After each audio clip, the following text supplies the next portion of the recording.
Arsène Lupin! Arsène Lupin!" he stammered. Then, in a sudden fit of rage, he seized Lupin by the throat and tried to hold him down. In spite of his 50 years, he still possessed unusual strength, whilst his adversary was apparently in a weak condition. But the struggle was a brief one. Arsène Lupin made only a slight movement, and as suddenly as he had made the attack, Ganimard released his hold. His right arm fell inert, useless. "If you had taken lessons in jiu jitsu at the Quai des Orfèvres," said Lupin, "you would know that that blow is called uri shigi in Japanese. A second more, and I would have broken your arm, and that would have been just what you deserve.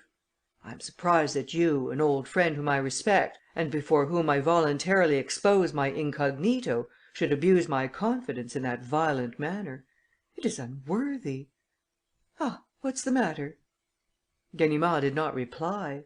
That escape, for which he deemed himself responsible, was it not he, Ganimard, who, by his sensational evidence, had led the court into serious error? That escape appeared to him like a dark cloud on his professional career. A tear rolled down his cheek to his grey moustache. "Oh, mon Dieu, Ganimard, don't take it to heart. If you had not spoken, I would have arranged for some one else to do it. I couldn't allow poor Baudreux Désiré to be convicted."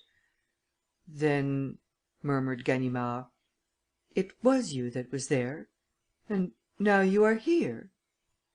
"It is I, always I, only I." "Can it be possible?" "Oh, it is not the work of a sorcerer. Simply, as the judge remarked at the trial, the apprenticeship of a dozen years that equips a man to cope successfully with all the obstacles in life." "But your face, your eyes?" "You can understand that if I worked 18 months with Dr. Altier at the Saint Louis Hospital, it was not out of love for the work. I considered that he, who would one day have the honour of calling himself Arsène Lupin, ought to be exempt from the ordinary laws governing appearance and identity. Appearance? That can be modified at will. For instance, a hypodermic injection of paraffin will puff up the skin at the desired spot. Pyrogallic acid will change your skin to that of an Indian. The juice of the greater celandine will adorn you with the most beautiful eruptions and tumours. Another chemical affects the growth of your beard and hair. Another changes the tone of your voice. Add to that 2 months of dieting in cell 24, exercises repeated 1,000 times to enable me to hold my features in a certain grimace, to carry my head at a certain inclination, and adapt my back and shoulders to a stooping posture. Then 5 drops of atropine in the eyes to make them haggard and wild, and the trick is done." "I do not understand how you deceived the guards." "The change was progressive. The evolution was so gradual that they failed to notice it." "But Baudreux Désiré?" "Baudreux exists. He is a poor harmless fellow whom I met last year, and really he bears a certain resemblance to me. Considering my arrest as a possible event, I took charge of Baudreux and studied the points wherein we differed in appearance, with a view to correct them in my own person. My friends caused him to remain at the Dépôt overnight, and to leave there next day about the same hour as I did, a coincidence easily arranged. Of course, it was necessary to have a record of his detention at the Dépôt in order to establish the fact that such a person was a reality. Otherwise, the police would have sought elsewhere to find out my identity. But in offering to them this excellent Baudreux, it was inevitable, you understand, inevitable that they would seize upon him and, despite the insurmountable difficulties of a substitution, they would prefer to believe in a substitution than confess their ignorance." Yes, of course," said Ganimard. "And then," exclaimed Arsène Lupin, "I held in my hands a trump card, an anxious public watching and waiting for my escape. And that is the fatal error into which you fell, you and the others, in the course of that fascinating game pending between me and the officers of the law, wherein the stake was my liberty. And you suppose that I was playing to the gallery, that I was intoxicated with my success? I, Arsène Lupin, guilty of such weakness? Oh, no. And no longer ago than the Cahorn affair, you said, 'When Arsène Lupin cries from the housetops that he will escape, he has some object in view.' But, sapristi, you must understand that in order to escape, I must create, in advance, a public belief in that escape, a belief amounting to an article of faith, an absolute conviction, a reality as glittering as the sun. And I did create that belief that Arsène Lupin would escape, that Arsène Lupin would not be present at his trial. And when you gave your evidence and said, 'That man is not Arsène Lupin,' everybody was prepared to believe you. Had one person doubted it, had any one uttered this simple restriction, 'Suppose it is Arsène Lupin,' from that moment I was lost. If any one had scrutinized my face, not imbued with the idea that I was not Arsène Lupin, as you and the others did at my trial, but with the idea that I might be Arsène Lupin, then, despite all my precautions, I should have been recognized. But I had no fear. Logically, psychologically, no one could entertain the idea that I was Arsène Lupin." He grasped Ganimard's hand. "Come, Ganimard, confess that on the Wednesday after our conversation in the Prison de la Santé, you expected me at your house at 4 o'clock, exactly as I said I would go." "And your prison van?" said Ganimard, evading the question. "A bluff. Some of my friends secured that old unused van and wished to make the attempt. But I considered it impractical, without the concurrence of a number of unusual circumstances. However, I found it useful to carry out that attempted escape and give it the widest publicity. An audaciously planned escape, though not completed, gave to the succeeding one the character of reality simply by anticipation." "So that the cigar—" "Hollowed by myself, as well as the knife." "And the letters?" "Written by me." "And the mysterious correspondent?" "Did not exist." Ganimard reflected a moment, then said: "When the anthropological service had Baudru's case under consideration, why did they not perceive that his measurements coincided with those of Arsène Lupin?" "My measurements are not in existence." "Indeed!" "At least they are false. I have given considerable attention to that question. In the first place, the Bertillon system records the visible marks of identification, and you have seen that they are not infallible, and after that, the measurements of the head, the fingers, the ears, etc. Of course, such measurements are more or less infallible." "Absolutely." "No, but it costs money to get around them. Before we left America, one of the employees of the service there accepted so much money to insert false figures in my measurements. Consequently, Baudru's measurements should not agree with those of Arsène Lupin." After a short silence, Ganimard asked: "What are you going to do now?" "Now," replied Lupin, "I am going to take a rest, enjoy the best of food and drink, and gradually recover my former healthy condition. It is all very well to become Baudru or some other person, on occasion, and to change your personality as you do your shirt, but you soon grow weary of the change. I feel exactly as I imagine the man who lost his shadow must have felt, and I shall be glad to be Arsène Lupin once more." He walked to and fro for a few minutes, then stopping in front of Ganimard, he said: "You have nothing more to say, I suppose?" "Yes, I should like to know if you intend to reveal the true state of facts connected with your escape, the mistake that I made." "Oh, no one will ever know that it was Arsène Lupin who was discharged. It is to my own interest to surround myself with mystery, and therefore I shall permit my escape to retain its almost miraculous character. So have no fear on that score, my dear friend. I shall say nothing. And now, good bye. I am going out to dinner this evening, and have only sufficient time to dress." "I thought you wanted to rest." "Ah, there are duties to society that one cannot avoid. To-morrow I shall rest." "Where do you dine to-night?" "With the British ambassador." Chapter 4.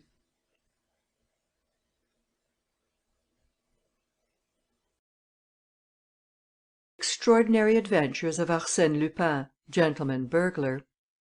This recording is in the public domain. The Extraordinary Adventures of Arsène Lupin, Gentleman Burglar, by Maurice LeBlanc. Chapter 4. The Mysterious Traveller. The evening before, I had sent my automobile to Rouen by the highway. I was to travel to Rouen by rail, on my way to visit some friends that live on the banks of the Seine.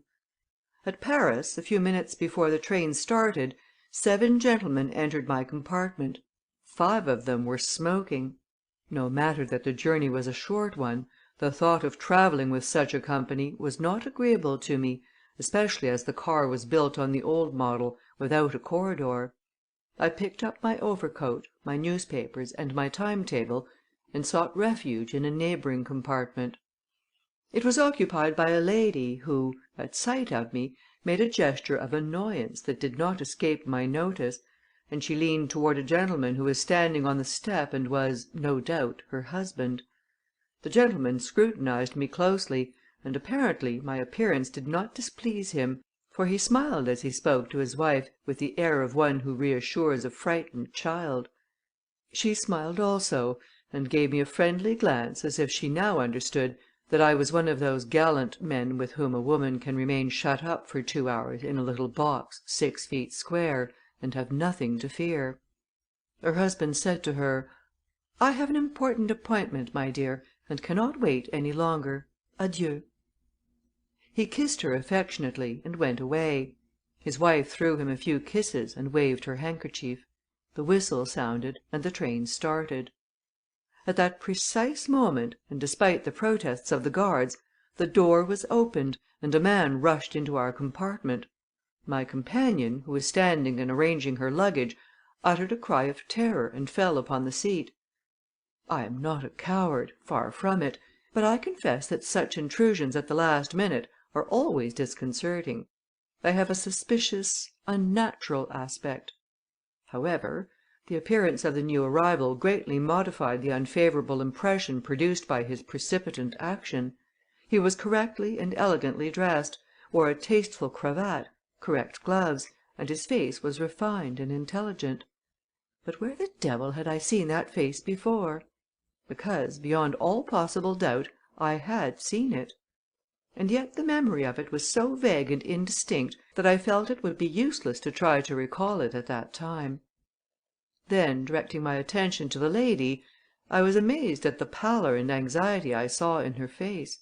She was looking at her neighbour, they occupied seats on the same side of the compartment, with an expression of intense alarm, and I perceived that one of her trembling hands was slowly gliding toward a little travelling bag that was lying on the seat about 20 inches from her.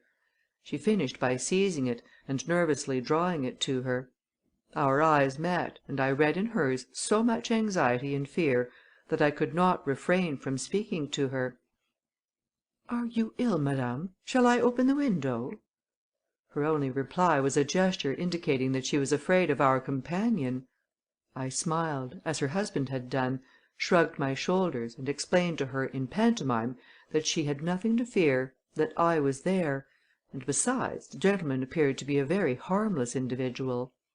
At that moment he turned toward us, scrutinized both of us from head to foot, then settled down in his corner and paid us no more attention.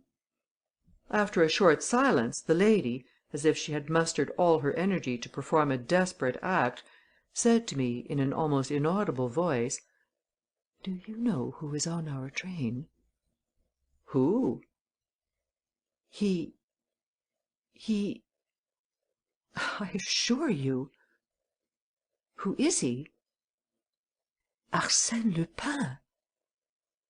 She had not taken her eyes off our companion, and it was to him rather than to me that she uttered the syllables of that disquieting name. He drew his hat over his face. Was that to conceal his agitation, or simply to arrange himself for sleep?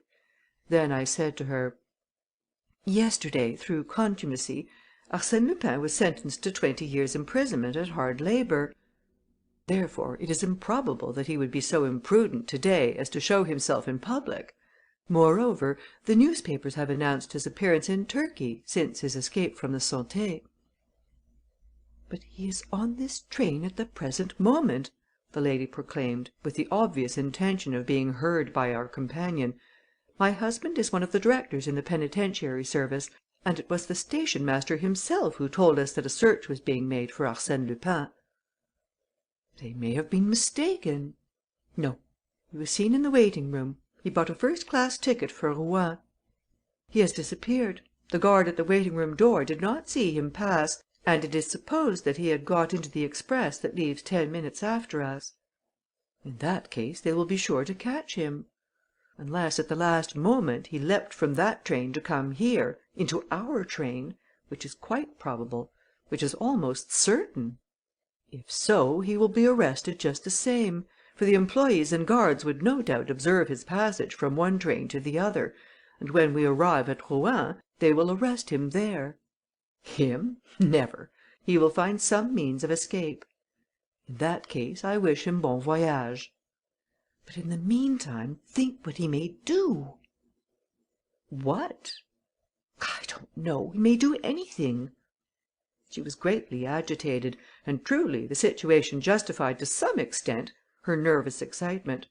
I was impelled to say to her: "Of course there are many strange coincidences, but you need have no fear.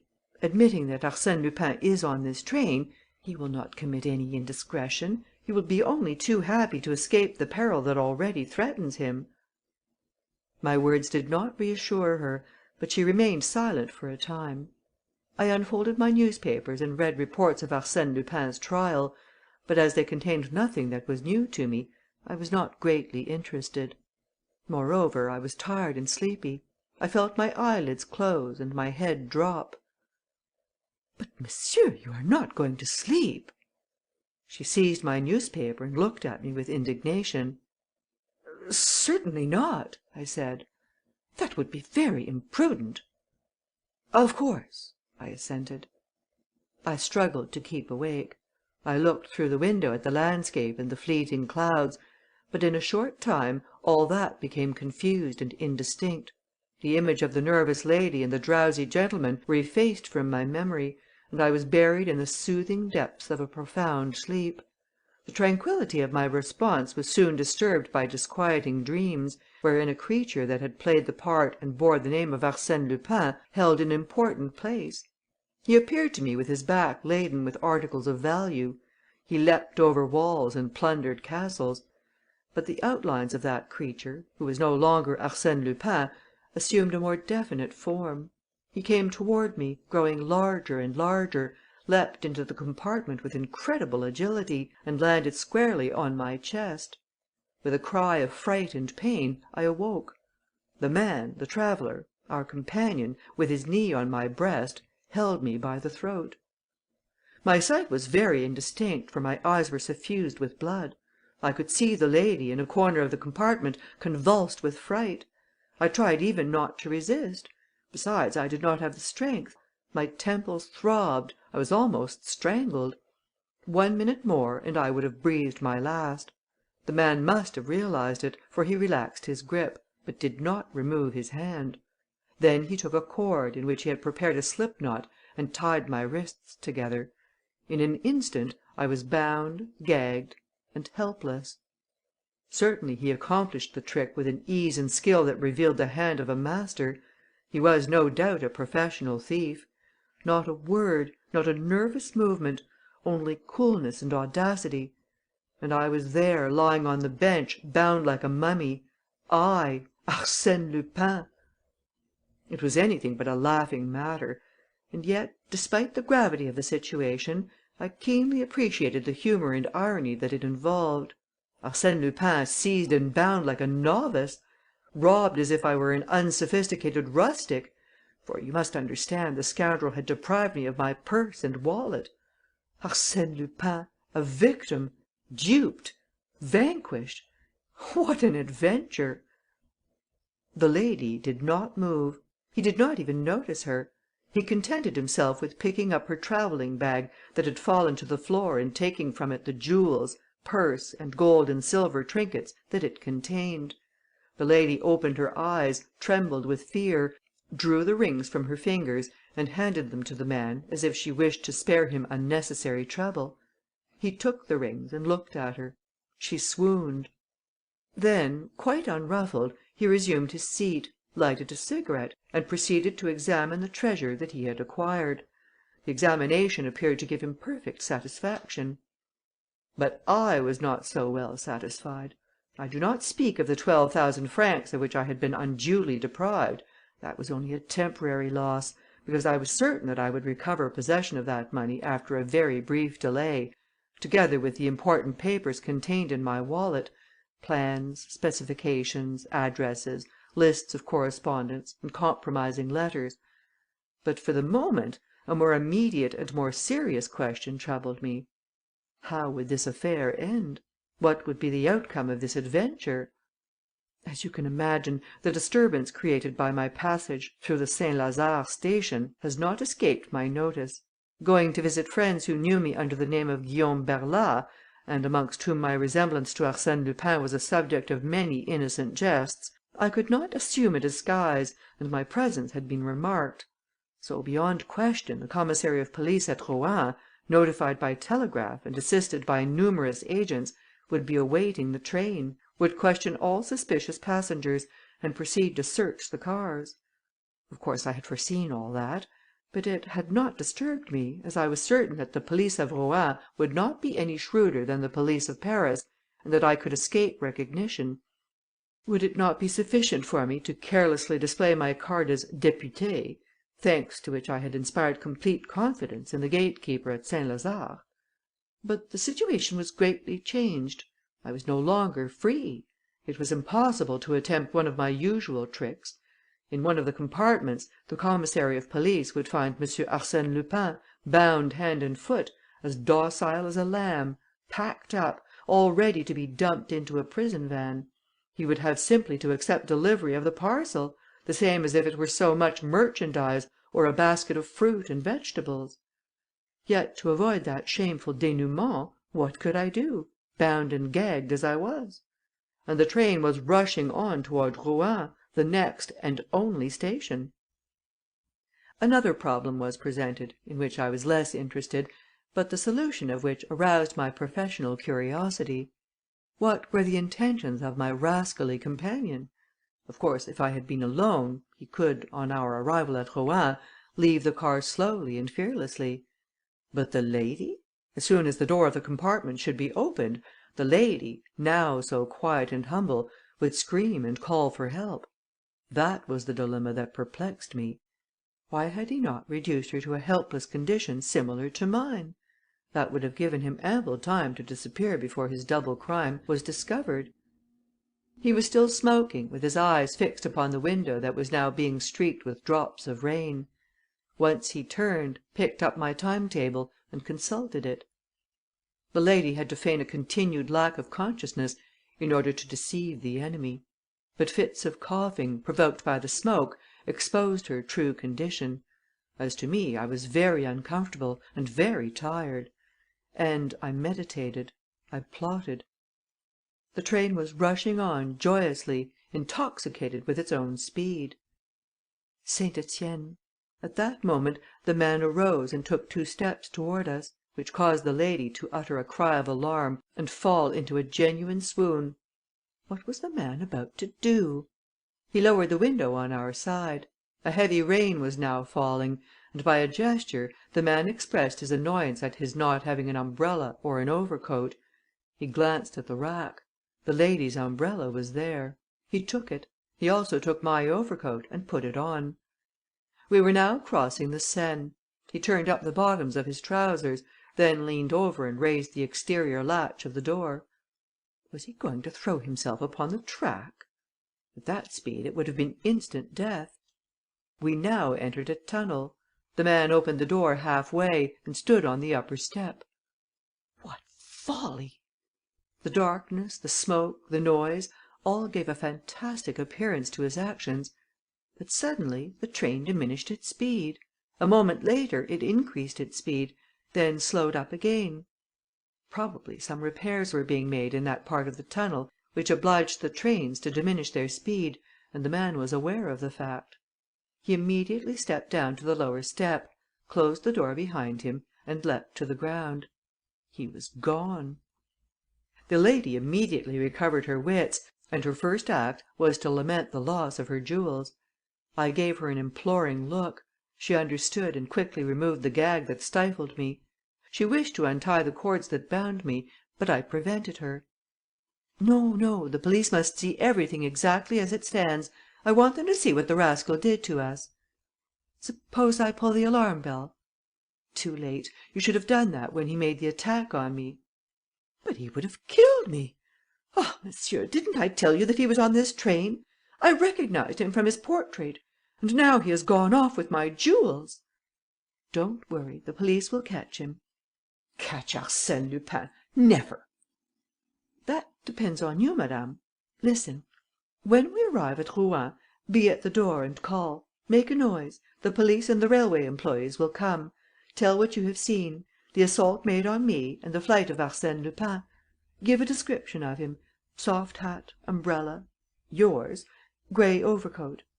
"Yours," said she. "What?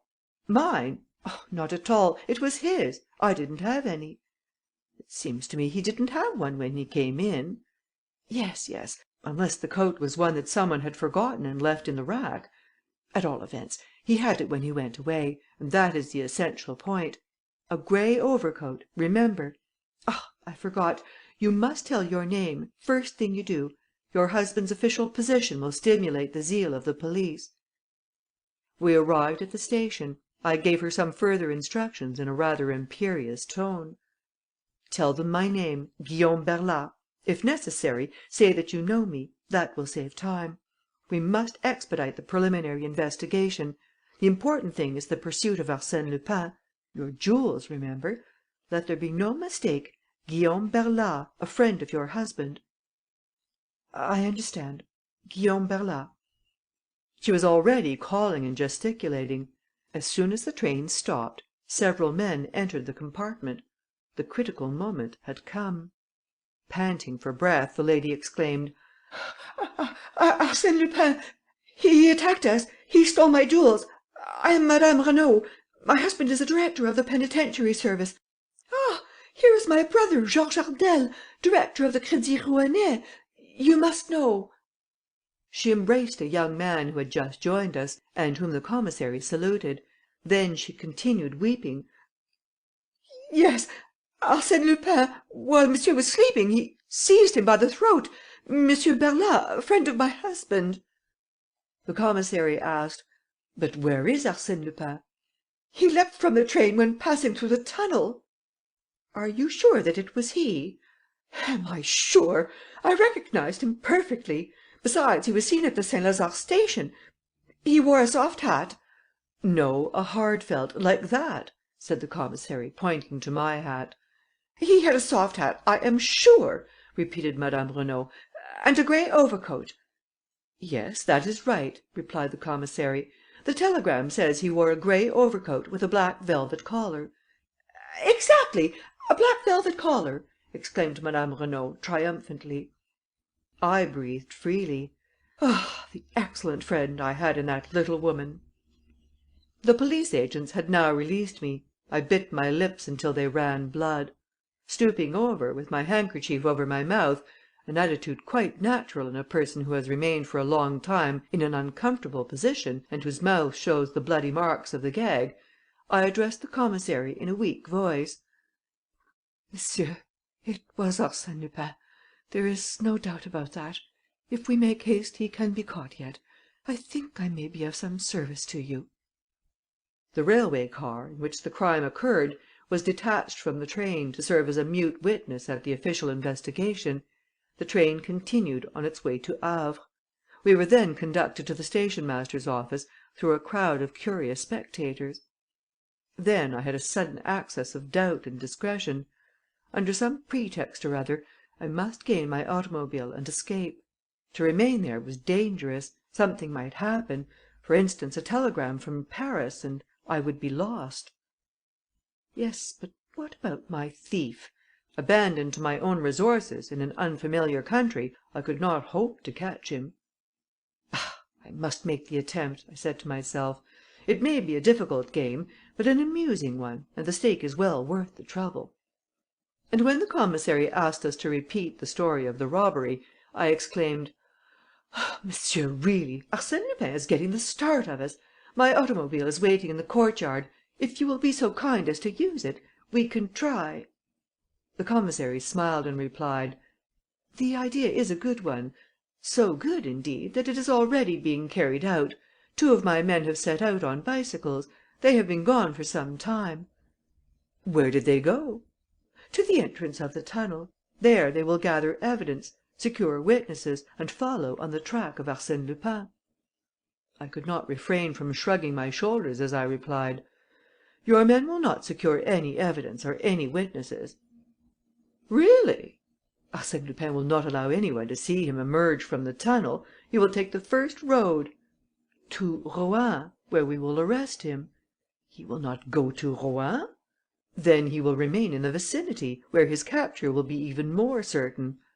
"He will not remain in the vicinity." "Oho! And where will he hide?" I looked at my watch and said: "At the present moment Arsène Lupin is prowling around the station at Darnétal. At 10:50, that is, in 22 minutes from now, he will take the train that goes from Rouen to Amiens." "Do you think so? How do you know it?" "Oh, it is quite simple. While we were in the car, Arsène Lupin consulted my railway guide. Why did he do it? Was there, not far from the spot where he disappeared, another line of railway, a station upon that line, and a train stopping at that station? On consulting my railway guide, I found such to be the case." "Really, monsieur," said the commissary, "that is a marvellous deduction. I congratulate you on your skill." I was now convinced that I had made a mistake in displaying so much cleverness. The commissary regarded me with astonishment, and I thought a slight suspicion entered his official mind. Oh, scarcely that, for the photographs distributed, broadcast by the police department, were too imperfect. They presented an Arsène Lupin so different from the one he had before him that he could not possibly recognize me by it. But all the same, he was troubled, confused, and ill at ease. Mon Dieu! Nothing stimulates the comprehension so much as the loss of a pocket book and the desire to recover it, and it seems to me that if you will give me 2 of your men, we may be able—" "Oh, I beg of you, Monsieur le Commissaire," cried Madame Renaud, "listen to Monsieur Burglar." The intervention of my excellent friend was decisive. Pronounced by her, the wife of an influential official, the name of Burglar became really my own, and gave me an identity that no mere suspicion could affect. The commissary arose and said: "Believe me, Monsieur Burglar, I shall be delighted to see you succeed. I am as much interested as you are in the arrest of Arsène Lupin." He accompanied me to the automobile, and introduced 2 of his men, Honoré Massol and Gaston Delivet, who were assigned to assist me. My chauffeur cranked up the car, and I took my place at the wheel. A few seconds later, we left the station. I was saved. I must confess that in rolling over the boulevards that surrounded the old Norman city, in my swift 35 horsepower Moreau Lepton, I experienced a deep feeling of pride, and the motor responded sympathetically to my desires. At right and left, the trees flew past us with startling rapidity, and I, free, out of danger, had simply to arrange my little personal affairs with the 2 honest representatives of the Rouen police who were sitting behind me. Arsène Lupin was going in search of Arsène Lupin! Modest guardians of social order, Gaston Delivet and Honoré Massol, how valuable was your assistance! What would I have done without you? Without you, many times, at the cross roads, I might have taken the wrong route. Without you, Arsène Lupin would have made a mistake, and the other would have escaped. But the end was not yet, far from it. I had yet to capture the thief and recover the stolen papers. Under no circumstances must my 2 acolytes be permitted to see those papers, much less to seize them. That was a point that might give me some difficulty. We arrived at Darnétal 3 minutes after the departure of the train. True, I had the consolation of learning that a man wearing a grey overcoat with a black velvet collar had taken the train at the station. He had bought a second-class ticket for Amiens. Certainly my début as detective was a promising one. Delivet said to me: "The train is express, and the next stop is Montérolier-Buchy in 19 minutes. If we do not reach there before Arsène Lupin, he can proceed to Amiens, or change for the train going to Clare, and from that point reach Dieppe or Paris." "How far to Montérolier?" 23 kilometres. 23 kilometres in 19 minutes. We will be there ahead of him. We were off again. Never had my faithful Moreau lepton responded to my impatience with such ardor and regularity. It participated in my anxiety. It endorsed my determination. It comprehended my animosity against that rascally Arsène Lupin. The knave! The traitor! "Turn to the right!" cried Delivet. "Then to the left!" We fairly flew, scarcely touching the ground. The milestones looked like little timid beasts that vanished at our approach. Suddenly, at a turn of the road, we saw a vortex of smoke. It was the Northern Express. For a kilometre it was a struggle, side by side, but an unequal struggle in which the issue was certain. We won the race by 20 lengths. In 3 seconds we were on the platform standing before the second class carriages. The doors were opened and some passengers alighted, but not my thief. We made a search through the compartments. No sign of Arsène Lupin. "Sapristi!" I cried. "He must have recognized me in the automobile as we were racing side by side, and he leapt from the train. Ah, there he is now, crossing the track!" I started in pursuit of the man, followed by my 2 acolytes, or rather followed by one of them, for the other, Massol, proved himself to be a runner of exceptional speed and endurance. In a few moments he had made an appreciable gain upon the fugitive. The man noticed it, leapt over a hedge, scampered across a meadow, and entered a thick grove. When we reached this grove, Massol was waiting for us. He went no farther, for fear of losing us. "Quite right, my dear friend," I said. "After such a run our victim must be out of wind. We will catch him now." I examined the surroundings, with the idea of proceeding alone in the arrest of the fugitive, in order to recover my papers, concerning which the authorities would doubtless ask many disagreeable questions. Then I returned to my companions and said: "It is all quite easy. You, Massol, take your place at the left; you, Delivet, at the right. From there you can observe the entire posterior line of the bush, and he cannot escape without you seeing him, except by that ravine, and I shall watch it. If he does not come out voluntarily, I will enter and drive him out toward one or the other of you. You have simply to wait.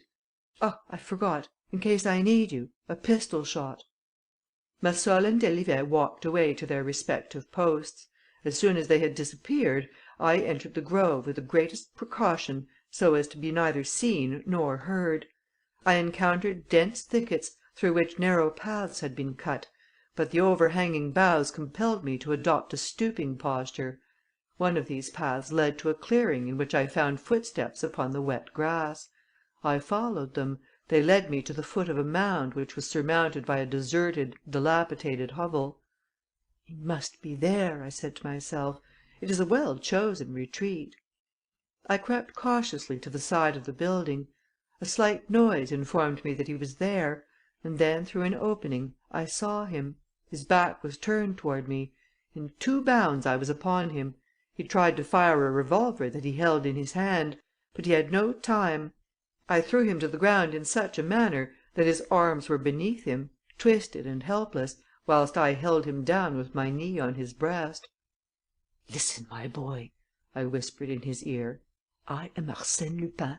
You are to deliver over to me, immediately and gracefully, my pocketbook and the lady's jewels, and in return, therefore, I will save you from the police and enroll you amongst my friends. One word, yes or no?" "Yes," he murmured. "Very good. Your escape, this morning, was well planned. I congratulate you." I arose. He fumbled in his pocket, drew out a large knife, and tried to strike me with it. "Imbecile!" I exclaimed. With one hand I parried the attack. With the other I gave him a sharp blow on the carotid artery. He fell, stunned. In my pocketbook I recovered my papers and bank notes. Out of curiosity I took his. Upon an envelope addressed to him I read his name, Pierre Onfray. It startled me. Pierre Onfray, the assassin of the Rue La Fontaine at Auteuil! Pierre Onfray, he who had cut the throats of Madame Delbois and her 2 daughters! I leaned over him. Yes, those were the features which, in the compartment, had evoked in me the memory of a face I could not then recall. But time was passing. I placed in an envelope 2 bank notes of 100 francs each, with a card bearing these words: Arsène Lupin to his worthy colleagues Honoré Massol and Gaston d'Elivet, as a slight token of his gratitude. I placed it in a prominent spot in the room, where they would be sure to find it. Beside it I placed Madame Renaud's handbag. Why could I not return it to the lady who had befriended me? I must confess that I had taken from it everything that possessed any interest or value, leaving there only a shell comb, a stick of rouge d'Oran for the lips, and an empty purse. But you know business is business, and then really her husband is engaged in such a dishonourable vocation. The man was becoming conscious. What was I to do? I was unable to save him or condemn him. So I took his revolver and fired a shot in the air. My 2 acolytes will come and attend to his case, I said to myself, as I hastened away by the road through the ravine. 20 minutes later, I was seated in my automobile. At 4 o'clock, I telegraphed to my friends at Rouen that an unexpected event would prevent me from making my promised visit. Between ourselves, considering what my friends must now know, my visit is postponed indefinitely. A cruel disillusion for them. At 6 o'clock I was in Paris. The evening newspapers informed me that Pierre Onfray had been captured at last. Next day, let us not despise the advantages of judicious advertising, the Echo de France published this sensational item: Yesterday, near Buchy, after numerous exciting incidents, Arsène Lupin effected the arrest of Pierre Onfray. The assassin of the Rue La Fontaine had robbed Madame Renaud, wife of the director in the penitentiary service, in a railway carriage on the Paris Havre line. Arsène Lupin restored to Madame Renaud the handbag that contained her jewels, and gave a generous recompense to the 2 detectives who had assisted him in making that dramatic arrest. Chapter 5.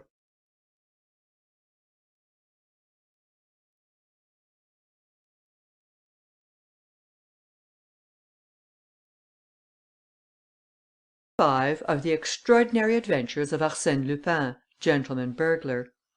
This recording is in the public domain. The Extraordinary Adventures of Arsène Lupin, Gentleman Burglar, by Maurice LeBlanc.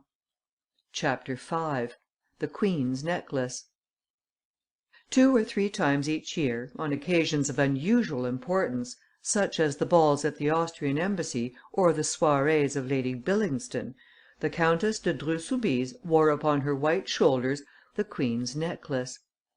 It was indeed the famous necklace, the legendary necklace that Baumer and Bassange, court jewellers, had made for Madame du Barry; the veritable necklace that the Cardinal de Rohan-Soubise intended to give to Marie Antoinette, Queen of France, and the same that the adventuress Jeanne de Valois, Countess de la Motte, had pulled to pieces one evening in February 1785, with the aid of her husband and their accomplice, Rétaux de Villette. To tell the truth, the mounting alone was genuine.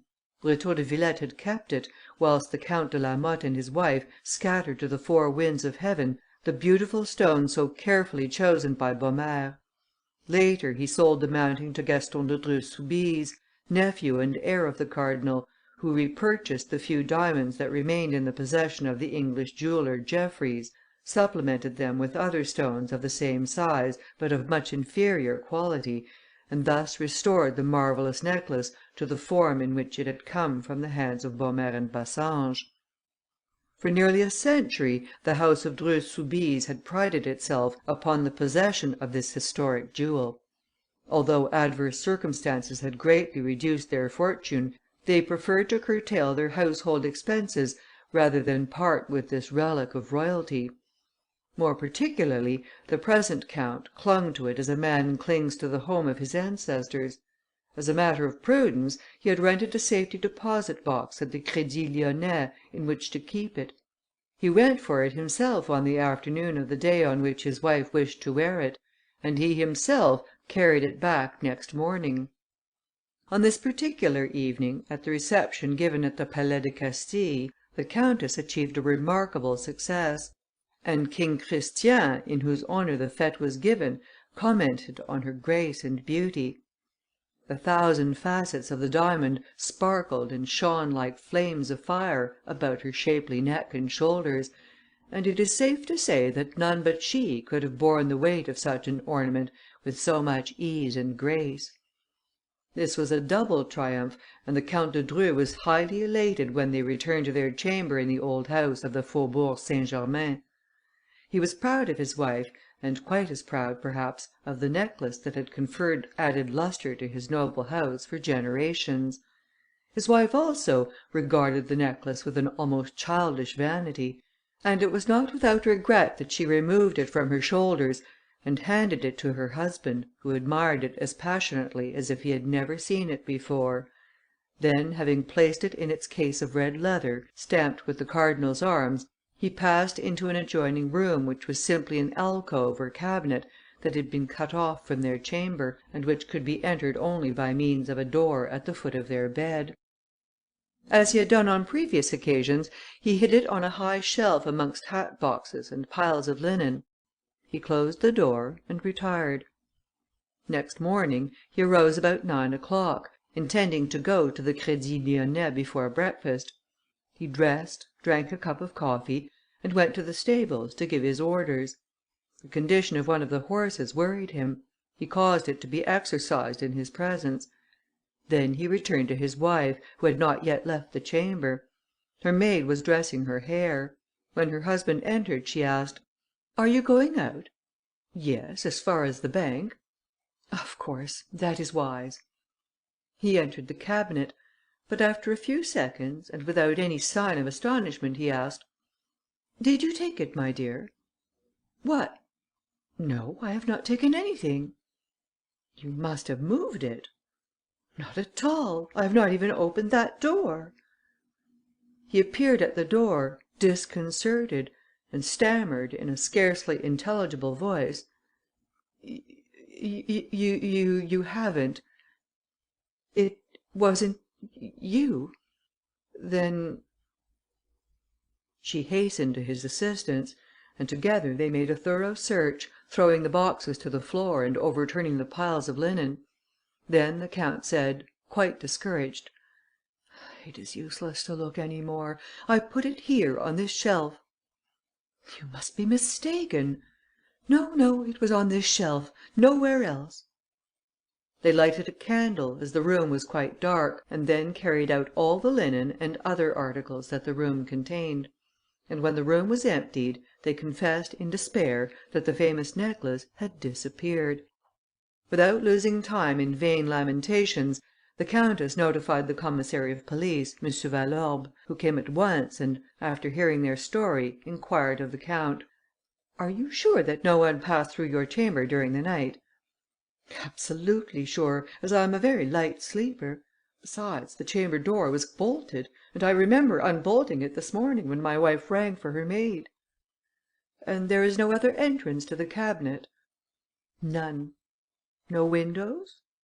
"Yes, but it is closed up." "I will look at it." Candles were lighted, and M. Valorbe observed at once that the lower half of the window was covered by a large press which was, however, so narrow that it did not touch the casement on either side. "On what does this window open?" "A small inner court." "And you have a floor above this?" "Two, but, on a level with the servants' floor, there is a close grating over the court. That is why this room is so dark." When the press was moved, they found that the window was fastened, which would not have been the case if any one had entered that way. "Unless," said the count, "they went out through our chamber. In that case, you would have found the door unbolted." The commissary considered the situation for a moment, then asked the countess, "Did any of your servants know that you wore the necklace last evening?" "Certainly, I didn't conceal the fact. But nobody knew that it was hidden in that cabinet." "No one?" "No one. Unless..." "Be quite sure, madame, as it is a very important point."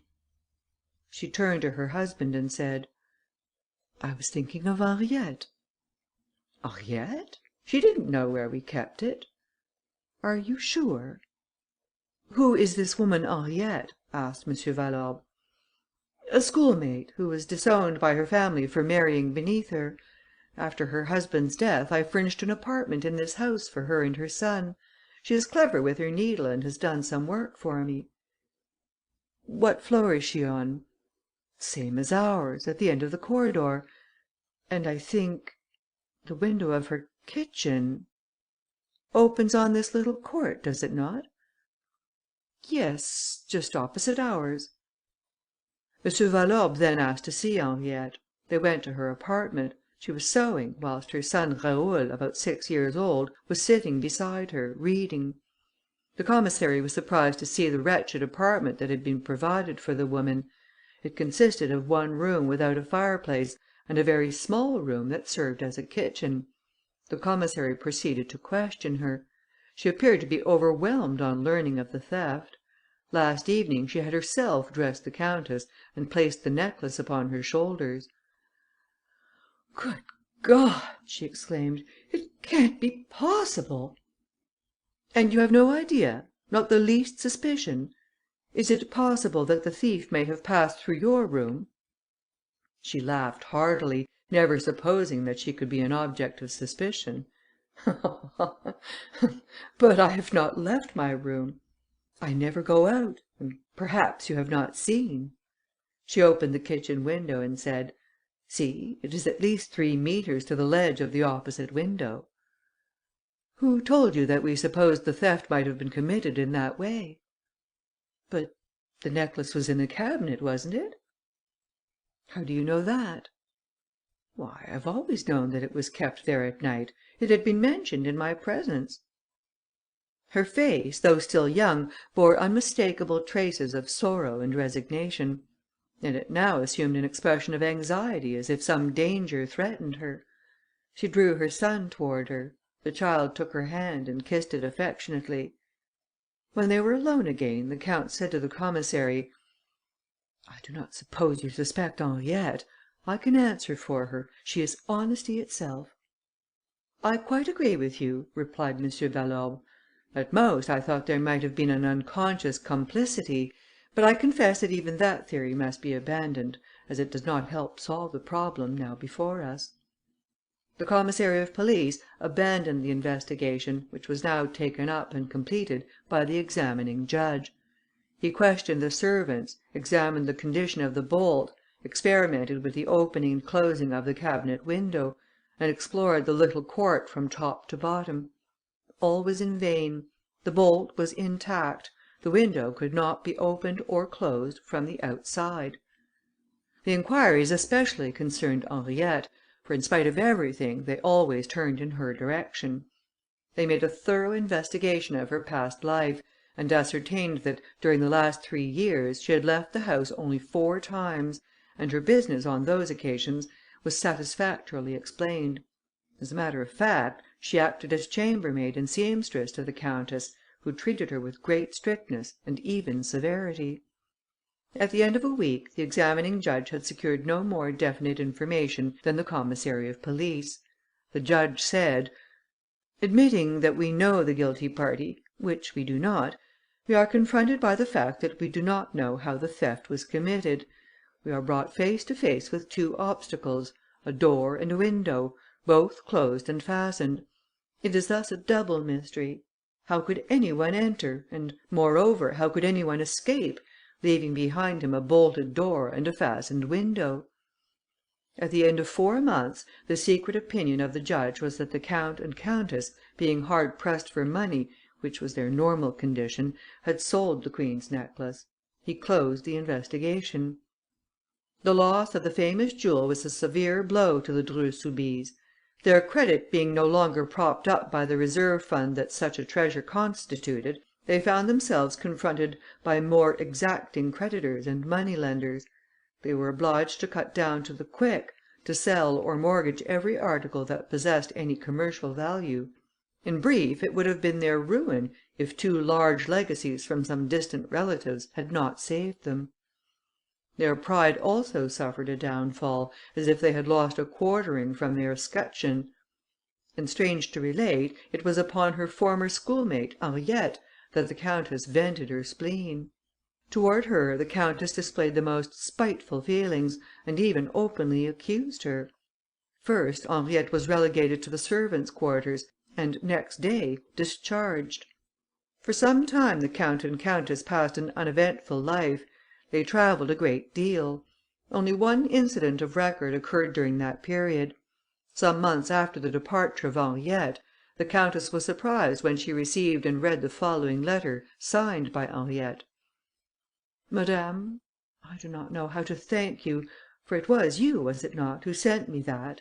It could not have been any one else. No one but you knows where I live. If I am wrong, excuse me, and accept my sincere thanks for your past favours." What did the letter mean? The present or past favours of the countess consisted principally of injustice and neglect. Why, then, this letter of thanks? When asked for an explanation, Henriette replied that she had received a letter, through the mails, enclosing 2 bank notes of 1,000 francs each. The envelope, which she enclosed with her reply, bore the Paris postmark, and was addressed in a handwriting that was obviously disguised. Now whence came those 2,000 francs?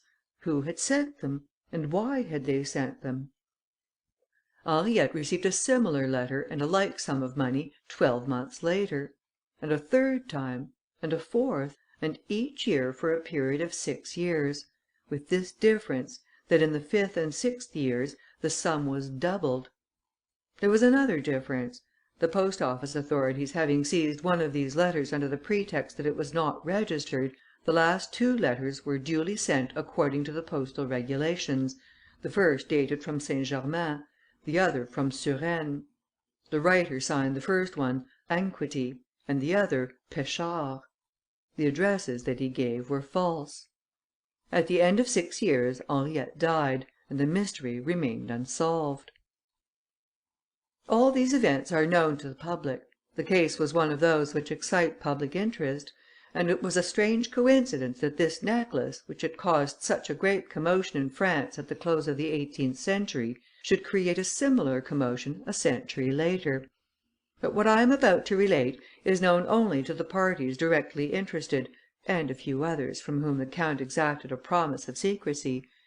As it is probable that some day or other that promise will be broken, I have no hesitation in rending the veil and thus disclosing the key to the mystery, the explanation of the letter published in the morning papers 2 days ago, an extraordinary letter which increased, if possible, the mists and shadows that envelop this inscrutable drama. 5 days ago, a number of guests were dining with the Count de Dreux Soubise. There were several ladies present, including his 2 nieces and his cousin, and the following gentlemen: the president of Essaville, the deputy Beauchat, the Chevalier Floriani, whom the count had known in Sicily, and General Marquis de Rouzières, an old club friend. After the repast, coffee was served by the ladies, who gave the gentlemen permission to smoke their cigarettes, provided they would not desert the salon. The conversation was general, and finally one of the guests chanced to speak of celebrated crimes, and that gave the Marquis of Rouzières, who delighted to tease the count, an opportunity to mention the affair of the queen's necklace, a subject that the count detested. Each one expressed his own opinion of the affair, and of course their various theories were not only contradictory, but impossible. "And you, monsieur," said the countess to the Chevalier Floriani, "what is your opinion?" "Oh, I have no opinion, madame." All the guests protested, for the chevalier had just related, in an entertaining manner, various adventures in which he had participated with his father, a magistrate at Palermo, and which established his judgment and taste in such matters. "I confess," said he, "I have sometimes succeeded in unravelling mysteries that the cleverest detectives have renounced. Yet I do not claim to be Sherlock Holmes. Moreover, I know very little about the affair of the queen's necklace." Everybody now turned to the count, who was thus obliged, quite unwillingly, to narrate all the circumstances connected with the theft. The chevalier listened, reflected, asked a few questions, and said: "It is very strange. At first sight, the problem appears to be a very simple one." The count shrugged his shoulders. The others drew closer to the chevalier, who continued, in a dogmatic tone: "As a general rule, in order to find the author of a crime or a theft, it is necessary to determine how that crime or theft was committed, or at least how it could have been committed. In the present case, nothing is more simple, because we are face to face, not with several theories, but with one positive fact, that is to say, the thief could only enter by the chamber door or the window of the cabinet. Now, a person cannot open a bolted door from the outside, therefore he must have entered through the window."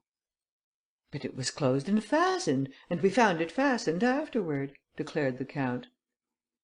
"In order to do that," continued Floriani, without heeding the interruption, "he had simply to construct a bridge, a plank or a ladder, between the balcony of the kitchen and the ledge of the window, and as the jewel case—" "But I repeat that the window was fastened," exclaimed the count impatiently. This time Floriani was obliged to reply. He did so with the greatest tranquillity, as if the objection was the most insignificant affair in the world. "I will admit that it was. But is there not a transom in the upper part of the window?" "How do you know that?" "In the first place, that was customary in houses of that date, and in the second place, without such a transom, the theft cannot be explained." "Yes, there is one, but it was closed, the same as the window. Consequently, we did not pay attention to it." "That was a mistake; for if you had examined it, you would have found that it had been opened." "But how?" "I presume that, like all others, it opens by means of a wire with a ring on the lower end." "Yes, but I do not see—" "Now, through a hole in the window, a person could, by the aid of some instrument, let us say a poker with a hook at the end, grip the ring, pull down, and open the transom." The count laughed and said: "Excellent, excellent! Your scheme is very cleverly constructed. But you overlook one thing, monsieur: there is no hole in the window." "There was a hole." "Not since we would have seen it." "In order to see it, you must look for it, and no one has looked.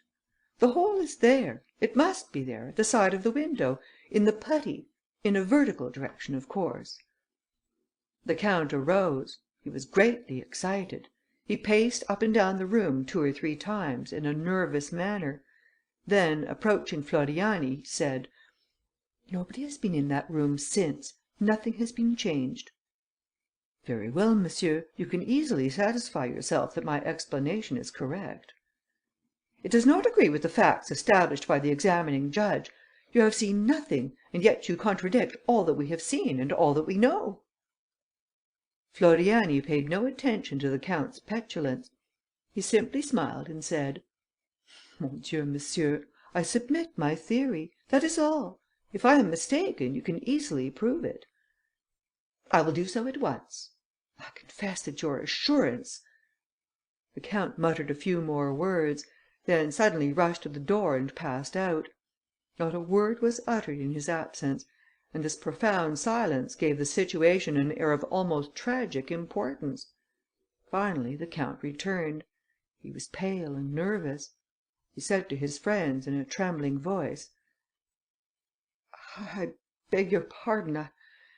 The revelations of the chevalier were so unexpected. I should never have thought—" His wife questioned him eagerly: "Speak, what is it?" He stammered: "The hole is there, at the very spot, at the side of the window." He seized the chevalier's arm and said to him in an imperious tone: "Now, monsieur, proceed. I admit that you are right so far, but now—. That is not all. Go on. Tell us the rest of it." Floriani disengaged his arm gently and, after a moment, continued: "Well, in my opinion, this is what happened. The thief, knowing that the countess was going to wear the necklace that evening, had prepared his gangway or bridge during your absence. He watched you through the window and saw you hide the necklace. Afterward, he cut the glass and pulled the ring." "Ah, but the distance was so great that it would be impossible for him to reach the window fastening through the transom." Well, then, if he could not open the window by reaching through the transom, he must have crawled through the transom. Impossible! It is too small. No man could crawl through it. Then it was not a man, declared Floriani. What? If the transom is too small to admit a man, it must have been a child. A child? Did you not say that your friend Henriette had a son? Yes, a son named Raoul. Then, in all probability, it was Raoul who committed the theft. What proof have you of that? What proof? Plenty of it. For instance. He stopped and reflected for a moment, then continued. For instance, that gangway or bridge. It is improbable that the child could have brought it in from outside the house and carried it away again without being observed. He must have used something close at hand. In the little room used by Henriette as a kitchen, were there not some shelves against the wall on which she placed her pans and dishes? 2 shelves, to the best of my memory. Are you sure that those shelves are really fastened to the wooden brackets that support them? For if they are not, we could be justified in presuming that the child removed them, fastened them together, and thus formed his bridge. Perhaps also, since there was a stove, we might find the bent poker that he used to open the transom. Without saying a word, the count left the room, and this time those present did not feel the nervous anxiety they had experienced the first time. They were confident that Floriani was right, and no one was surprised when the count returned and declared: "It was the child. Everything proves it. You have seen the shelves and the poker?" "Yes. The shelves have been unnailed and the poker is there yet." But the countess exclaimed: "You had better say it was his mother. Henriette is the guilty party. She must have compelled her son." "No," declared the chevalier, "the mother had nothing to do with it." "Nonsense! They occupied the same room. The child could not have done it without the mother's knowledge."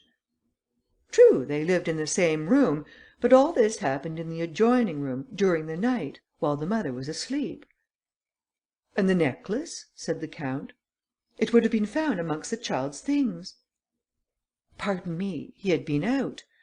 That morning, on which you found him reading, he had just come from school, and perhaps the commissary of police, instead of wasting his time on the innocent mother, would have been better employed in searching the child's desk amongst his school books." "But how do you explain those 2,000 francs that Henriette received each year? Are they not evidence of her complicity?" "If she had been an accomplice, would she have thanked you for that money? Then was she not closely watched? But the child, being free, could easily go to a neighbouring city, negotiate with some dealer, and sell him 1 diamond or 2 diamonds, as he might wish, upon condition that the money should be sent from Paris, and that proceeding could be repeated from year to year." An indescribable anxiety oppressed the Dreux Soubise and their guests. There was something in the tone and attitude of Floriani, something more than the chevalier's assurance, which, from the beginning, had so annoyed the count. There was a touch of irony that seemed rather hostile than sympathetic. But the count affected to laugh, as he said: "All that is very ingenious and interesting, and I congratulate you upon your vivid imagination." "No, not at all," replied Floriani, with the utmost gravity. "I imagine nothing. I simply describe the events as they must have occurred." "But what do you know about them?" "What you yourself have told me. I picture to myself the life of the mother and child down there in the country, the illness of the mother, the schemes of and inventions of the child to sell the precious stones in order to save his mother's life, or at least soothe her dying moments.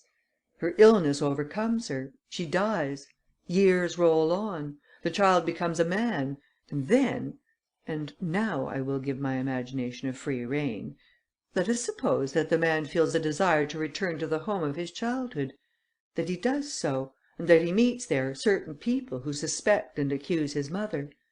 Do you realize the sorrow and anguish of such an interview in the very house wherein the original drama was played?"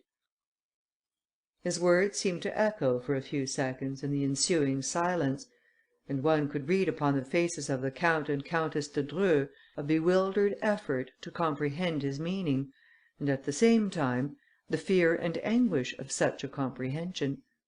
The count spoke at last and said: "Who are you, monsieur?" "I? The Chevalier Floriani, whom you met at Palermo, and whom you have been gracious enough to invite to your house on several occasions." "Then what does this story mean?" "Oh, nothing at all. It is simply a pastime, so far as I am concerned. I endeavour to depict the pleasure that Henriette's son, if he still lives, would have in telling you that he was the guilty party, and that he did it because his mother was unhappy, as she was on the point of losing the place of a servant by which she lived, and because the child suffered at sight of his mother's sorrow." He spoke with suppressed emotion, rose partially and inclined toward the countess. There could be no doubt that the Chevalier Floriani was Henriette's son. His attitude and words proclaimed it. Besides, was it not his obvious intention and desire to be recognized as such? The count hesitated. What action would he take against the audacious guest? Ring? Provoke a scandal? Unmask the man who had once robbed him? But that was a long time ago. And who would believe that absurd story about the guilty child? No, better far to accept the situation, and pretend not to comprehend the true meaning of it. So the count, turning to Floriani, exclaimed: "Your story is very curious, very entertaining. I enjoyed it much. But what do you think has become of this young man, this model son?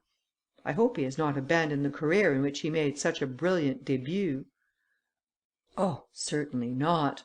After such a début, to steal the queen's necklace at 6 years of age, the celebrated necklace that was coveted by Marie Antoinette." "And to steal it," remarked Floriani, falling in with the count's mood, "without costing him the slightest trouble, without any one thinking to examine the condition of the window, or to observe that the window sill was too clean, that window sill which he had wiped in order to efface the marks he had made in the thick dust. We must admit that it was sufficient to turn the head of a boy at that age. It was all so easy. He had simply to desire the thing and reach out his hand to get it." "And he reached out his hand." "Both hands," replied the chevalier, laughing. His companions received a shock. What mystery surrounded the life of the so-called Floriani? How wonderful must have been the life of that adventurer, a thief at 6 years of age, and who to-day, in search of excitement, or, at most, to gratify a feeling of resentment, had come to brave his victim in her own house, audaciously, foolishly, and yet with all the grace and delicacy of a courteous guest. He arose and approached the countess to bid her adieu. She recoiled unconsciously. He smiled.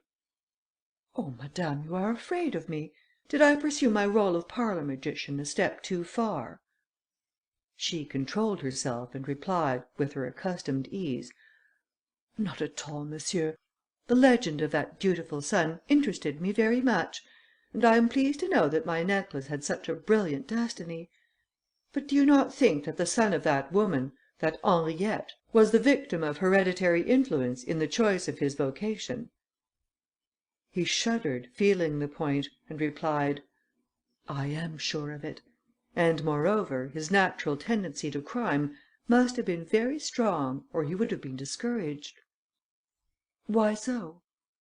"Because, as you must know, the majority of the diamonds were false. The only genuine stones were the few purchased from the English jeweller, the others having been sold one by one to meet the cruel necessities of life." "It was still the queen's necklace, monsieur," replied the countess haughtily, "and that is something that he, Henriette's son, could not appreciate." "He was able to appreciate, madame, that, whether true or false, the necklace was nothing more than an object of parade, an emblem of senseless pride." The count made a threatening gesture, but his wife stopped him. "Monsieur," she said, "if the man to whom you allude has the slightest sense of honour—" She stopped, intimidated by Floriani's cool manner. "If that man has the slightest sense of honour," he repeated. She felt that she would not gain anything by speaking to him in that manner, and in spite of her anger and indignation, trembling as she was from humiliated pride, she said to him, almost politely: "Monsieur, the legend says that Rétaux de Villette, when in possession of the queen's necklace, did not disfigure the mounting. He understood that the diamonds were simply the ornament, the accessory, and that the mounting was the essential work, the creation of the artist, and he respected it accordingly. Do you think that this man had the same feeling?" "I have no doubt that the mounting still exists. The child respected it." "Well, monsieur, if you should happen to meet him, will you tell him that he unjustly keeps possession of a relic that is the property and pride of a certain family, and that although the stones have been removed, the queen's necklace still belongs to the house of Dreux Soubise. It belongs to us as much as our name or our honour." The chevalier replied simply: "I shall tell him, madame." He bowed to her, saluted the count and the other guests, and departed. 4 days later, the Countess de Dreux found upon the table in her chamber a red leather case bearing the cardinal's arms. She opened it, and found the queen's necklace. But as all things must, in the life of a man who strives for unity and logic, converge toward the same goal, and as a little advertising never does any harm, on the following day the Echo de France published these sensational lines: "The queen's necklace, the famous historical jewellery stolen from the family of Dreux Soubise, has been recovered by Arsène Lupin, who hastened to restore it to its rightful owner. We cannot too highly commend such a delicate and chivalrous act." Chapter VI.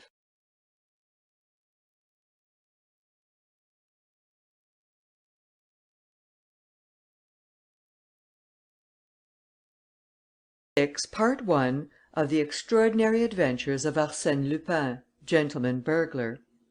Is in the public domain. The Extraordinary Adventures of Arsène Lupin, Gentleman Burglar, by Maurice LeBlanc. Chapter VI. The Seven of Hearts. I am frequently asked this question: "How did you make the acquaintance of Arsène Lupin?" My connection with Arsène Lupin was well known. The details that I gather concerning that mysterious man, the irrefutable facts that I present, the new evidence that I produce, the interpretation that I place on certain acts of which the public has seen only the exterior manifestations without being able to discover the secret reasons or the invisible mechanism, all establish, if not an intimacy, at least amicable relations and regular confidences. But how did I make his acquaintance?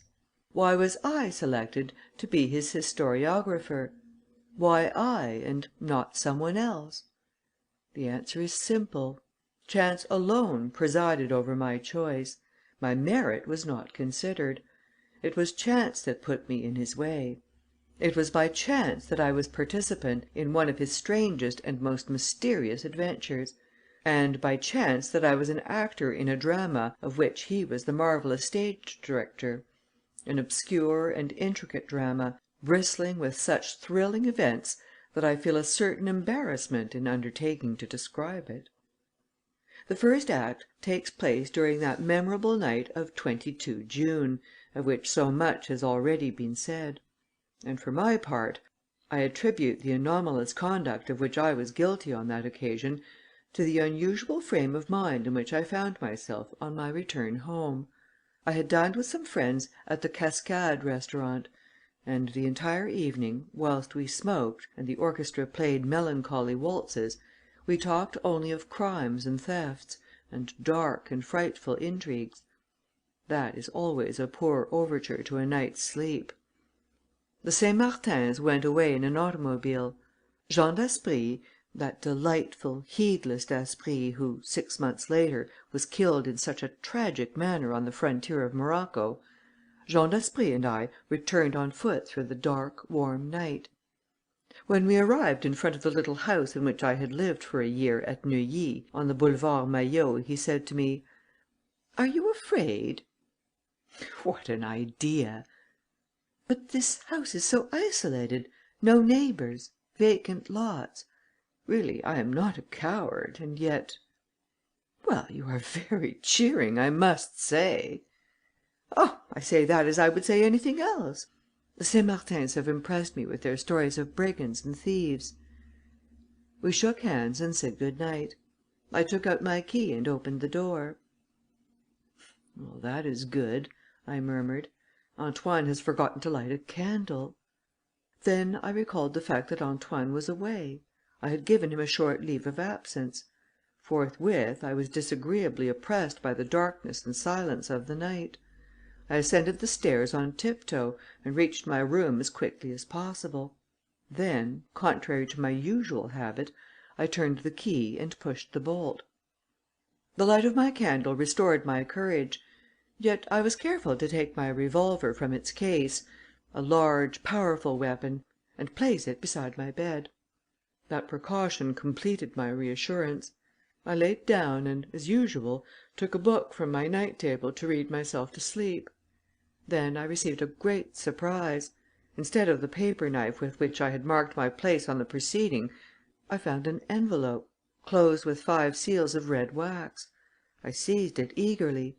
It was addressed to me and marked "Urgent." A letter addressed to me! Who could have put it in that place? Nervously, I tore open the envelope and read: "From the moment you open this letter, whatever happens, whatever you may hear, do not move, do not utter one cry. Otherwise you are doomed." I am not a coward, and, quite as well as another, I can face real danger, or smile at the visionary perils of imagination. But, let me repeat, I was in an anomalous condition of mind, with my nerves set on edge by the events of the evening. Besides, was there not in my present situation something startling and mysterious, calculated to disturb the most courageous spirit? My feverish fingers clutched the sheet of paper, and I read and reread those threatening words: "Do not move, do not utter one cry. Otherwise you are doomed." Nonsense, I thought. It is a joke, the work of some cheerful idiot. I was about to laugh, a good loud laugh. Who prevented me? What haunting fear compressed my throat? At least, I would not blow out the candle. No, I could not do it. "Do not move, or you are doomed," were the words he had written.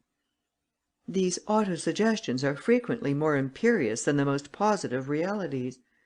But why should I struggle against them? I had simply to close my eyes. I did so. At that moment I heard a slight noise, followed by crackling sounds, proceeding from a large room used by me as a library. A small room, or antechamber, was situated between the library and my bedchamber. The approach of an actual danger greatly excited me, and I felt a desire to get up, seize my revolver, and rush into the library. I did not rise. I saw one of the curtains of the left window move.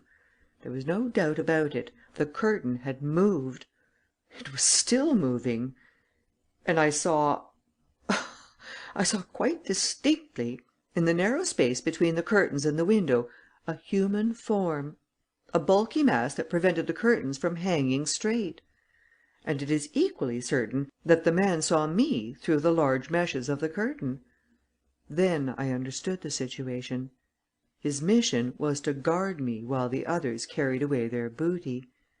Should I rise and seize my revolver? Impossible! He was there. At the least movement, at the least cry, I was doomed. Then came a terrific noise that shook the house. This was followed by lighter sounds, 2 or 3 together, like those of a hammer that rebounded. At least that was the impression formed in my confused brain. These were mingled with other sounds, thus creating a veritable uproar, which proved that the intruders were not only bold, but felt themselves secure from interruption. They were right. I did not move. Was it cowardice? No. Rather weakness, a total inability to move any portion of my body, combined with discretion. For why should I struggle? Behind that man there were 10 others who would come to his assistance. Should I risk my life to save a few tapestries and bibelots? Throughout the night my torture endured. Insufferable torture, terrible anguish. The noises had stopped, but I was in constant fear of their renewal. And the man who was guarding me, weapon in hand. My fearful eyes remained cast in his direction, and my heart beat, and a profuse perspiration oozed from every pore of my body. Suddenly I experienced an immense relief. A milk wagon, whose sound was familiar to me, passed along the boulevard, and at the same time I had an impression that the light of a new day was trying to steal through the closed window blinds. At last daylight penetrated the room. Other vehicles passed along the boulevard, and all the phantoms of the night vanished. Then I put one arm out of the bed, slowly and cautiously. My eyes were fixed upon the curtain, locating the exact spot at which I must fire. I made an exact calculation of the movements I must make. Then, quickly, I seized my revolver and fired. I leapt from my bed with a cry of deliverance and rushed to the window. The bullet had passed through the curtain and the window glass, but it had not touched the man, for the very good reason that there was none there. Nobody! Thus, during the entire night, I had been hypnotized by a fold of the curtain. And during that time, the malefactors furiously, with an enthusiasm that nothing could have stopped, I turned the key, opened the door, crossed the antechamber, opened another door, and rushed into the library. But amazement stopped me on the threshold, panting, astounded, more astonished than I had been by the absence of the man. All the things that I supposed had been stolen, furniture, books, pictures, old tapestries, everything, was in its proper place. It was incredible. I could not believe my eyes. Notwithstanding that uproar, those noises of removal, I made a tour, I inspected the walls, I made a mental inventory of all the familiar objects. Nothing was missing. And what was more disconcerting, there was no clue to the intruders, not a sign, not a chair disturbed, not the trace of a footstep. Well, well, I said to myself, pressing my hands on my bewildered head. Surely I am not crazy. I heard something. Inch by inch I made a careful examination of the room. It was in vain, unless I could consider this as a discovery. Under a small Persian rug I found a card, an ordinary playing card. It was the 7 of hearts. It was like any other 7 of hearts in French playing cards, with this slight but curious exception. The extreme point of each of the 7 red spots, or hearts, was pierced by a hole, round and regular as if made with the point of an awl. Nothing more. A card and a letter found in a book. But was that not sufficient to affirm that I had not been the plaything of a dream? Throughout the day I continued my searches in the library. It was a large room, much too large for the requirements of such a house, and the decoration of which attested the bizarre taste of its founder. The floor was a mosaic of multicolored stones, formed into large symmetrical designs. The walls were covered with a similar mosaic, arranged in panels, Pompeian allegories, Byzantine compositions, frescoes of the Middle Ages, a Bacchus bestriding a cask, an emperor wearing a gold crown, a flowing beard, and holding a sword in his right hand. Quite high, after the style of an artist's studio, there was a large window, the only one in the room. That window being always open at night, it was probable that the men had entered through it by the aid of a ladder. But again there was no evidence. The bottom of the ladder would have left some marks in the soft earth beneath the window, but there were none. Nor were there any traces of footsteps in any part of the yard. I had no idea of informing the police, because the facts I had before me were so absurd and inconsistent. They would laugh at me. However, as I was then a reporter on the staff of the Gil Blas, I wrote a lengthy account of my adventure, and it was published in the paper on the second day thereafter. The article attracted some attention, but no one took it seriously. They regarded it as a work of fiction rather than a story of real life. The Saint Martins rallied me. But Daspry, who took an interest in such matters, came to see me, made a study of the affair, but reached no conclusion. A few mornings later, the door bell rang, and Antoine came to inform me that a gentleman desired to see me. He would not give his name. I directed Antoine to show him up. He was a man of about 40 years of age, with a very dark complexion, lively features, and whose correct dress, slightly frayed, proclaimed a taste that contrasted strangely with his rather vulgar manners.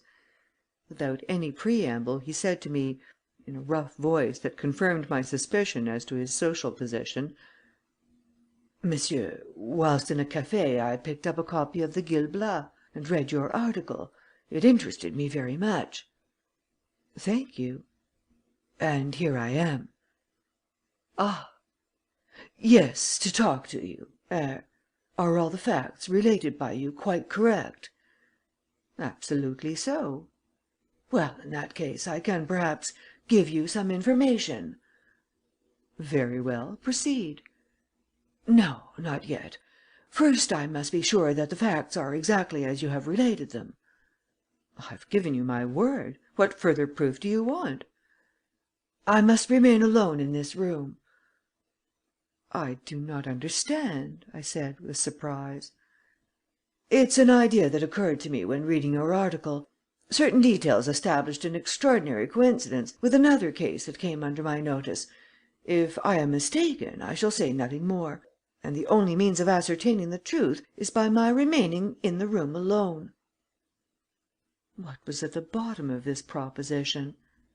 Later, I recalled that the man was exceedingly nervous, but at the same time, although somewhat astonished, I found nothing particularly abnormal about the man or the request he had made. Moreover, my curiosity was aroused, so I replied: "Very well. How much time do you require?" "Oh, 3 minutes, not longer. 3 minutes from now I will rejoin you." I left the room and went downstairs. I took out my watch. 1 minute passed. 2 minutes. Why did I feel so depressed? Why did those moments seem so solemn and weird? 2 minutes and a half. 2 minutes and 3/4. Then I heard a pistol shot. I bounded up the stairs and entered the room. A cry of horror escaped me. In the middle of the room, the man was lying on his left side, motionless. Blood was flowing from a wound in his forehead. Near his hand was a revolver, still smoking. But in addition to this frightful spectacle, my attention was attracted by another object. At 2 feet from the body, upon the floor, I saw a playing card. It was the 7 of hearts. I picked it up. The lower extremity of each of the 7 spots was pierced with a small round hole. A half hour later, the commissary of police arrived, then the coroner and the chief of the Sûreté, M. Dudouis. I had been careful not to touch the corpse. The preliminary inquiry was very brief, and disclosed nothing. There were no papers in the pockets of the deceased, no name upon his clothes, no initial upon his linen, nothing to give any clue to his identity. The room was in the same perfect order as before. The furniture had not been disturbed. Yet this man had not come to my house solely for the purpose of killing himself, or because he considered my place the most convenient one for his suicide. There must have been a motive for his act of despair, and that motive was, no doubt, the result of some new fact ascertained by him during the 3 minutes he was alone. What was that fact? What had he seen? What frightful secret had been revealed to him? There was no answer to these questions. But at the last moment an incident occurred that appeared to us of considerable importance. As 2 policemen were raising the body to place it on a stretcher, the left hand thus being disturbed, a crumpled card fell from it. The card bore these words: Georges Andermatt, 37 Rue de Berry. What did that mean? Georges Andermatt was a rich banker in Paris, the founder and president of the Metal Exchange, which had given such an impulse to the metallic industries in France. He lived in princely style, was the possessor of numerous automobiles, coaches, and an expensive racing stable. His social affairs were very select, and Madame Andermatt was noted for her grace and beauty. "Can that be the man's name?" I asked. The chief of the Sûreté leant over him. "It is not he. Monsieur Andermatt is a thin man and slightly grey." "But why this card?" "Have you a telephone, monsieur?" "Yes, in the vestibule. Come with me." He looked in the directory and then asked for number 41521. "Is Monsieur Andermatt at home? Please tell him that M. Dudouis wished him to come at once to 102 Boulevard Maillot. Very important." 20 minutes later, M. Andermatt arrived in his automobile. After the circumstances had been explained to him, he was taken in to see the corpse. He displayed considerable emotion and spoke, in a low tone and apparently unwillingly: "Etienne Varin," he said. "You know him?" "No, or at least, yes, by sight only. His brother." "Ah, he has a brother?" "Yes, Alfred Varin. He came to see me once on some matter of business. I forget what it was." "Where does he live?" "The two brothers live together, Rue de Provence, I think." "Do you know any reason why he should commit suicide?" "None. He held a card in his hand. It was your card, with your address." "I do not understand that. It must have been there by some chance that will be disclosed by the investigation." A very strange chance, I thought, and I felt that the others entertained the same impression.